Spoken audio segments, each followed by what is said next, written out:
alumno llega tarde a clase, como acostumbra suceder, yo les preguntaré por el color de la carpeta y ustedes me dirán rojo. ¿Estamos? Ha dicho rojo. Hola. Tarde, pero pase. Bien, sigamos. En filosofía hay corrientes como el positivismo que no admiten otra realidad que no sean los hechos. Como por ejemplo, el color de esta carpeta. Usted, ¿de qué color es esta carpeta? Roja. ¿Y usted? Roja. ¿De qué color es? Usted, la chica del pelito corto. Roja. ¿Y usted? Roja. Roja. Roja. Roja. Roja. Roja. ¿Y usted?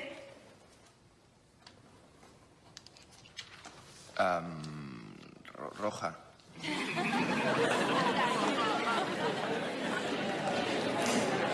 Está claro que la carpeta es verde. Y han sido testigos directos de la debilidad del ser humano cuando es sometido a la presión ambiental, incluso en lo que se refiere a la percepción física. Bueno, yo me he dado cuenta de que era un juego. O sea, me parecía rara la pregunta. Claramente la carpeta es de color verde. Pero como todos decían rojo, usted ha dicho rojo. Bueno, porque pensaba que no Según tenía opción. Nietzsche, el mundo puede dividirse entre dos tipos de personas. Las que siguen sus propios deseos y las que siguen el deseo de los demás. Las primeras son fuertes y no se dejan gobernar por nadie. Y las segundas son débiles y se limitan a hacer lo que dicen y hacen los demás. Somos muy sumisos y acabamos admitiendo las ideas de la mayoría. Incluso en Alemania, la gente fue capaz de creer lo que repetía una y otra vez la propaganda nazi. Ya lo decía Kant con toda su amargura. El ser humano es el único animal que necesita un amo para vivir. 3 años, el Pentágono publicó un comunicado oficial detallando que el general iraní Qasem Soleimani murió en una operación estadounidense dirigida expresamente a ello. La Casa Blanca se hizo cargo públicamente de que ellos lo habían asesinado. En aquel momento, quien presidía la banca líder era Donald Trump, que para colmo del pueblo de Oriente Medio celebró en Twitter la defunción. Frente a este escenario, el Ministerio de Defensa se pronunció una vez más y te adelantamos. Te prometió venganza. Los detalles a continuación.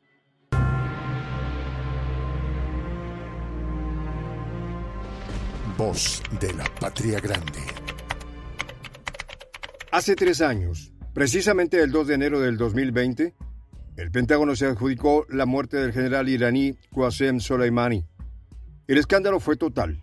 El mundo por un instante se paralizó y el temor a las posibles represalias se potenció en escalas sin precedentes.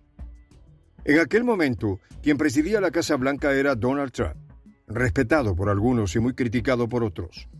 El entonces mandatario celebró en su red oficial de Twitter la muerte de uno de los líderes más queridos por el pueblo de Oriente Medio. El ida y vuelta parecía recién comenzar. Esta semana, el caso tomó un nuevo giro, o mejor dicho, una renovación de los antes prometido. El titular del Ministerio de Defensa del gobierno iraní afirmó que es un propósito permanente de las fuerzas a su cargo vengar el asesinato de Soleimani.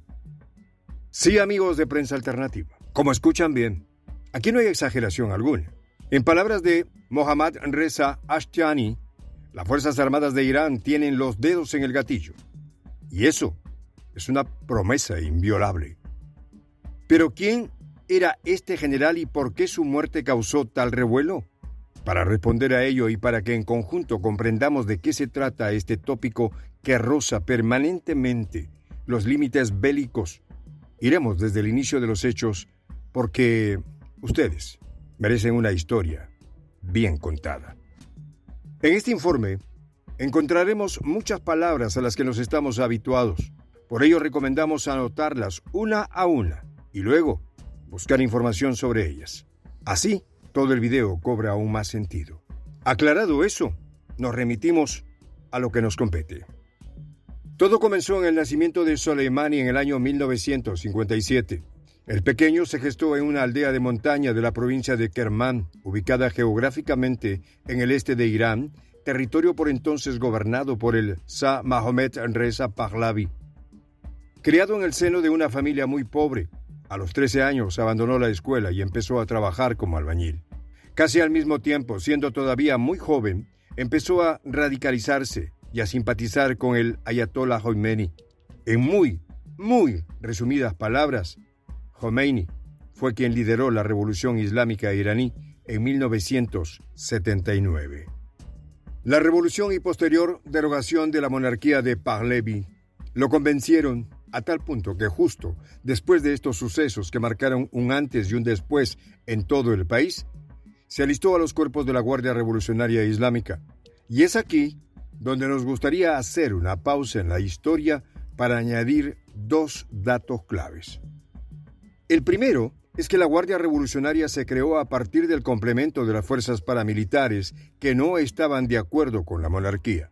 Ya para ese momento la lealtad del ejército regular también se cuestionaba. Por eso mismo la nueva institución militar fue la encargada de la protección de los logros del nuevo gobierno. Mientras el ejército regular se ocupó de la preservación de la integridad territorial y la propia independencia del Estado, a medida que el tiempo pasó, comenzaron a gestarse nuevas armas dentro de este espacio militar. Y es aquí donde nos trasladamos al segundo punto. Dentro de estas nuevas ramas se gestó una importantísima y secreta bifurcación de élite llamada Fuerza Quds. Fuerza Quds es una creación casi una hija de la guerra entre Irán e Irak. Es decir, esa rama se creó a partir de la enorme necesidad de contar con personas más fuertes de las propias fuerzas especiales. De hecho, su relevancia fue tal, de inmediato, se transformó en una rama expedicionaria, encargada de operaciones en el extranjero y de guerra no convencional. ¿Por qué les contamos esto? Pues porque el general asesinado por orden de Trump en el 2020 se unió a la Guardia Revolucionaria y más temprano que tarde fue nombrado comandante de la 41ª División de los CGRI, con la cual participó en la guerra de Irán-Irak. Casi una década después, Soleimani fue elegido como jefe de las fuerzas Quds. El general debía ocuparse de las operaciones especiales que tenían lugar fuera de su país. El militar, allegados oyentes, ocupó este cargo hasta su deceso. Ahora bien, ¿por qué Washington lo catalogó como terrorista? Claramente, el iraní no respondía a los intereses de la Casa Blanca. Era lo que ellos consideran como un rebelde al que hay que liquidar. Los testimonios de los especialistas indican que Soleimani empezó a desarrollar la red de milicias chiitas armadas en Irak casi inmediatamente después de la invasión estadounidense en el país árabe en el 2003. En pleno 2008, escribió al entonces comandante estadounidense de las fuerzas de ocupación en Irak, David Petraeus, y le dijo: «Estimado general Petraeus, debe tener en cuenta que yo, Qasem Soleimani, controlo la política de Irán para Irak, Siria, el Líbano, Gaza y Afganistán. Y ciertamente el embajador en Bagdad es miembro de la Fuerza Quds. La persona que lo reemplazará será un miembro de la Fuerza Quds».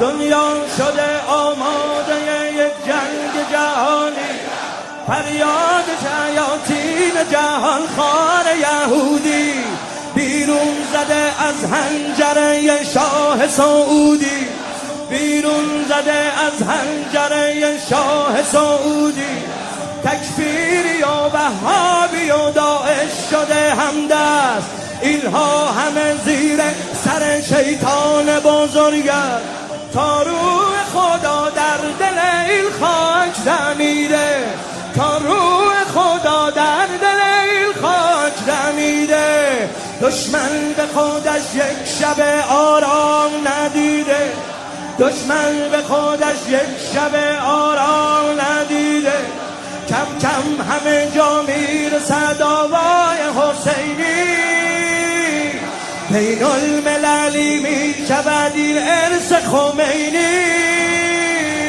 آرام و قرار همه کفر به هم خورد، بیداری اسلامی دنیا که رقم خورد. با ما سخن از جنگ مگو، ما که نمردیم، ما پاسختان را به دم تیغ سپردیم.